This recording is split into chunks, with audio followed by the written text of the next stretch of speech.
our enemies confront us with what we don't want to, see. And and because of that, our first response is to use snake detection circuitry on them, and that accounts for our capacity, almost immediate capacity, to demonize. And there's a reason for that. It's not a trivial thing. First of all, it's a very fast response, and second of all, it's a response that has worked for a very, very, very long time.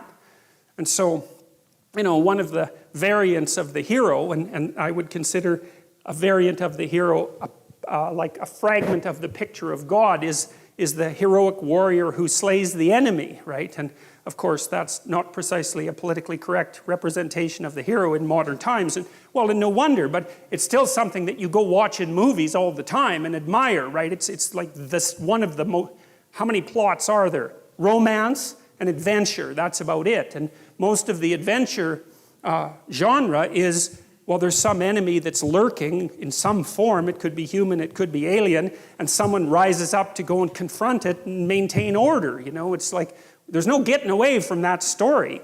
And if you don't have that in your own life, then you play a video game where that's happening, or you watch a movie where that's happening, or you read a book where that's happening, and it captures you, even if you're atheistic and your only religion is Star Wars, you know. And it's still, well, really, right? It still captures your imagination, and you act like someone who's possessed by religious fervor when you line up for 3 days to be the first one into the theater, you know, and all the while claiming that you're atheistic to the core. It's like, okay, so this without form and void is this chaotic. And it's a hard thing to get a grip on, you know, what exactly this means. But I can give you another kind of example of how you would experience the formless chaos of potential in your own lives, and even how the order that you currently inhabit can dissolve into that. And you know, in Dante's Inferno, when he outlined the levels of hell, so Dante was trying to get to the bottom of what constituted evil, really, in this representation. So it's a work of psychology, and he was thinking, well, there are various ways to behave reprehensibly, but there's a hierarchy of reprehensible behavior, and there's something absolutely the worst at the bottom. And Dante believed that it was betrayal. And I think that's right, because, you know, one of the things that enables long-term cooperation, peaceful cooperation between people, is trust. And I would also say that trust is the fundamental natural resource.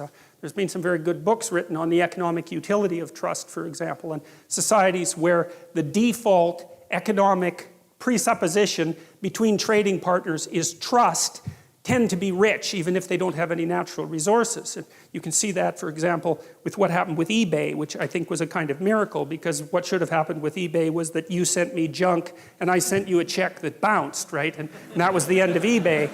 But, right, exactly. But that isn't what happened. Like the default transaction on eBay was so honest that the brokers, you could hire brokers to begin with. I can't remember what they were called exactly, but you could pay someone a fee so that they would guarantee the transaction. So, you know, you wouldn't send me junk and I'd actually send you a payment, and we'd pay 10% for someone to guarantee that. The default trade was so honest that those things vanished right away. And so that meant that all this frozen capital, roughly speaking, which were all the junk that people had lying around that someone else might want, instantly became money. And the only reason that worked was because people trusted one another. And so trust is an unbelievably powerful economic force, maybe the most powerful economic force. Anyways, if you have a relationship with someone, it's predicated on trust. And part of the reason for that is that trust is what enables us to look at each other without running away screaming. And what I mean by that is that if I trust you, then I don't have to take into account how complicated you are, because you're horribly complicated. You know, I think chimpanzee full of snakes, that's what a human being is. And as long as you'll do what you say you'll do, then I can take you at your word, and your word simplifies you, and you can take me at my word, and my word simplifies you, and then we can act like we understand each other even though we don't. But then if that trust is betrayed, then all the snakes come forth very, very rapidly. And so all of you, I suspect, have been betrayed one way or another. And so what happens, if you're in a relationship with someone and you trust them, then you make certain assumptions about the past, and you make certain assumptions about the present, and you make certain assumptions about the future. And everything's stable, and so you're standing on solid ground. And the chaos, it's like you're standing on thin ice. The chaos is hidden. The shark beneath the waves isn't there. You're safe, you're in the lifeboat. But then if the person betrays you, like if you're in an intimate relationship and the person has an affair and you find out about it, then you think, one moment you're one place, right? You're where everything is secure because you've predicated your perception of the world on the axiom of trust. And the next second, you're in a completely different place. And not only is that place different right now, the place you were years ago is different, and the place you're going to be in the future, years hence, is different. And so all of that certainty, that strange certainty that you inhabit, can collapse into incredible complexity. And you say, well, if someone betrays you, you think, well, okay, who were you? Because you weren't who I thought you were, and I thought I knew you, but I didn't know you at all. And I never knew you, and so all the things we did together, those weren't the things that I thought were happening. Something else was happening, and you were someone else, and that means I'm someone else because I thought I knew what was going on, and clearly I don't. I'm some sort of blind sucker, or the victim of a psychopath, or someone who's so naive that they can barely live, and I don't understand anything about human beings, and I don't understand anything about myself, and I have no idea where I am now. I thought I was at home, but I'm not. I'm in a house, and it's full of strangers, and I don't know what I'm going to do tomorrow, or next week, or next year. It's like all of that certainty, that habitable certainty, collapses right back into the potential from which it emerged.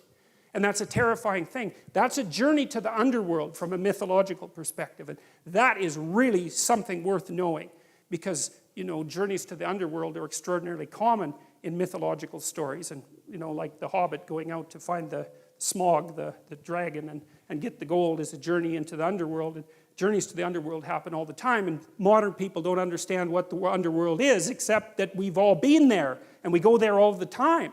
And we go there every time the solidity and stability of the world that we've erected, at least partly through our speech, is shattered because, well, some sort of snake appears. That's another way of thinking about it, and it's a really good way of thinking about it, because, you know, no matter how carefully you construct the little habitable area that's around you, there's always something you didn't take into account, and there's always something that can pop up its head and do you in and make you aware of your mortality, and age you for that matter, or even kill you. And that's the permanent situation of life, which is part of the reason why I think the story of Adam and Eve, for example, is archetypal. It's because we do inhabit walled gardens, right? Because a walled garden is half structure, society, and half nature. That's what a walled garden is. And a walled garden is a place of paradise and warmth and love and sustenance, but it's also the place where something can pop up at any moment and knock you out of it. And I think part of the reason that that story exists at the beginning of this collection of books is because it explains the eternal situation of human beings. We're always in that situation. We're in a walled garden, or we bloody well hope we are. But there's always a snake. And then it's even worse, because if there is a snake, we're exactly the sort of creatures who are going to do nothing but go and interact with that snake the second that we can manage it. You know, it's definitely the case that if you want a human being to muck around with something, the best thing to do is to tell them not ever to do it, have anything to do with it, which is, of course, something you know if you have teenagers or even children, or if you know anything about yourself or your partner. So these stories are trying to express what you might describe as an unchanging, transcendent reality. You know, it's something like what's common across all human experience across all time. And that's what Jung essentially meant by an archetype. And you could say, well, you know, we tend to think that what we see with our senses is real. And of course that's true, but what we see with our senses is what's real that works at the time frame that we exist in, right? And so we see things that we can touch and pick up. We see tools, essentially, that are useful for our moment-to-moment activities. We don't see the structures of eternity, especially not the abstract structures of eternity. We have to imagine those with our imagination.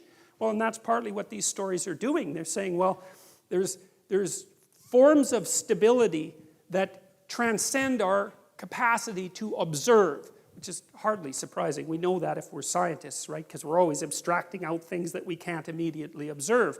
But there are metaphysical or moral realities or phenomenological realities that have the same nature, that you can't see them in your life by observing them with your senses, but you can imagine them with your imagination. And sometimes the things that you imagine with your imagination are more real than the things that you see.